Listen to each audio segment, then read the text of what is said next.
ऋग्वेद एक ऐसा पवित्र ग्रंथ जिसे ब्रह्मा ने स्वयं रचा बताया गया है। पर क्या आपने कभी सोचा है कि इसके कुछ अध्याय इतने गुप्त क्यों हैं, जिन्हें आज तक कोई पढ़ नहीं पाया?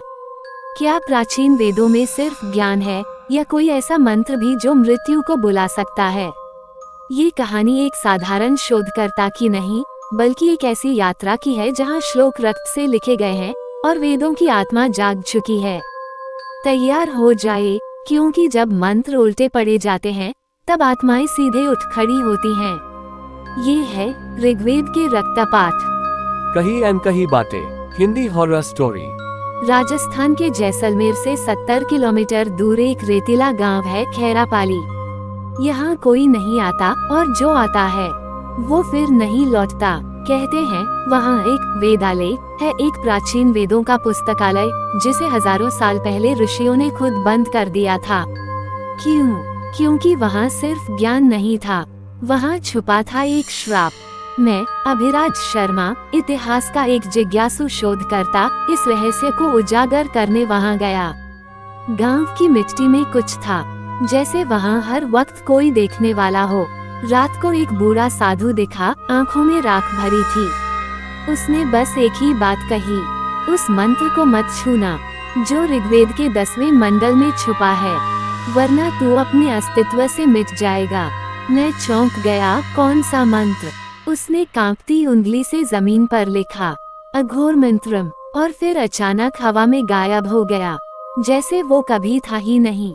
रात होते ही मैंने वेदालय की टूटी हुई सीढ़ियां उतारी। नीचे एक गुफा जैसी लाइब्रेरी थी। दीवारों पर संस्कृत में कुछ लिखा था, जिसे देखकर मेरी आत्मा कांप गई। जो इस रहस्य को खोलेगा वह जीवित नहीं बचेगा। लेकिन मैं रुका नहीं। वहाँ एक ग्रंथ था, ऋग्वेद, प्राचीनतम संस्करण। जब मैंने उसे खोला तो एक झटका लगा, जैसे किसी और समय में खींच गया हो।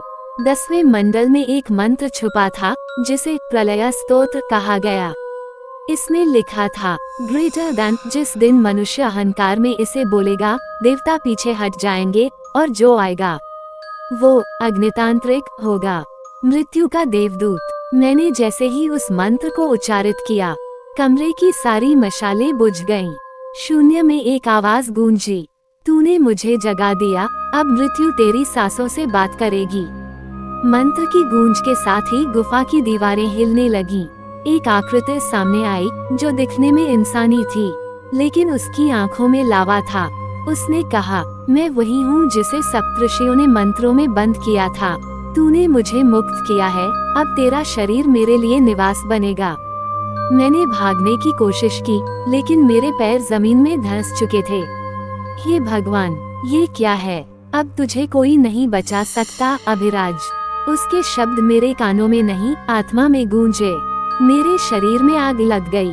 नहीं, जलन नहीं थी, बल्कि ऐसा लग रहा था जैसे आत्मा जल रही हो। वो आकृति धीरे धीरे मुझ में समा रही थी। मैंने सोचा शायद यही अंत है, लेकिन तभी मंत्र की एक और पंक्ति याद आई जो उस बूढ़े साधु ने बताई थी। यदि तुझमें सत्य की आग है तो अग्नितांत्रिक तुझसे डर जाएगा। मैंने पूरे विश्वास से वो अंतिम पंक्ति दोहराई, ओम सत्यम तेजः तपः स्वाहा। एक जोरदार विस्फोट हुआ, गुफा भर भरा कर गिर गई। मैं बाहर जागा, लेकिन मैं अभिराज नहीं रहा। मैं अब एक और देह में था, लेकिन मेरे अंदर वो मंत्र, वो आग और वो प्राचीन रहस्य अब भी था। लोग मुझे आज भी मंत्रा पिशाच कहते हैं। उस रात के बाद जब मैं वेदालय से बाहर आया, सब कुछ सामान्य दिखा।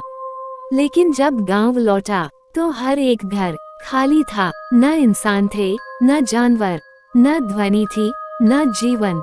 सिर्फ दीवारों पर खून से लिखा एक ही शब्द था, रक्तपात। मुझे समझ नहीं आया ये किसका इशारा था, लेकिन जब मैंने दर्पण में खुद को देखा, मेरी आंखें अब इंसानी नहीं थीं, वो अग्नि सी थीं, जैसे किसी और की आत्मा मुझ में हो। जैसलमेर से 80 किलोमीटर दूर एक गुफा में एक प्राचीन साधु रहता था, जिसे त्रिकाल वेता कहा जाता था। वो अंधा था, लेकिन सब कुछ देख सकता था। मैं उससे मिला, उसने मेरे सिर पर हाथ रखा और तुरंत पीछे हट गया, जैसे बिजली लगी हो। तू तो वो है जिसने अग्नितांत्रिक को मुक्त किया। अब तुझे ही उसका रक्तपात पूरा करना होगा। मैंने कांपते हुए पूछा, क्या मतलब? मैं कोई तांत्रिक नहीं। उसने कहा, तू नहीं, पर अब तू वही बन चुका है। अग्नितांत्रिक की आत्मा तुझ में है। तेरे भीतर का रक्त मंत्रों से जुड़ चुका है। त्रिकाल वेता ने बताया कि अग्नितांत्रिक को पूरी तरह से मुक्त करने के लिए 3 रक्त आहुतियाँ चाहिए थीं। 1 ब्राह्मण का रक्त, 2 एक साध्वी की आत्मा, 3 और 1 ज्ञानी का विश्वास। अब जो भी मुझसे मिलता वो मुझसे बच नहीं पाता। मेरा शरीर अब नियंत्रित नहीं था। मैं रात को नींद में चलता और किसी अनजाने मंदिर में तांत्रिक अनुष्ठान करता और अगले दिन लोगों की मौत की खबरें आती। एक रात मेरे सपने में वही मंत्र फिर गूंजा, ओम अग्निव रक्षस पच, और मैंने देखा एक विशाल अग्निकुंड जिसमें मेरे ही शरीर की राख पड़ रही थी। तभी आवाज आई, तेरा अंतिम कर्म बाकी है। ऋग्वेद के अंतिम पन्ने पर जो मंत्र है उसे गा। मैंने चिल्लाकर आंखें खोली। सामने वही बूढ़ा साधु खड़ा था जो पहली बार मिला था, लेकिन वो अब बूढ़ा नहीं था। उसकी देह आग से चमक रही थी। उसने कहा, तू वही चुना गया रक्षक है जो या तो दुनिया को बचा सकता है या उसे अग्नि में बदल सकता है। गांव की एक युवती थी श्रुति।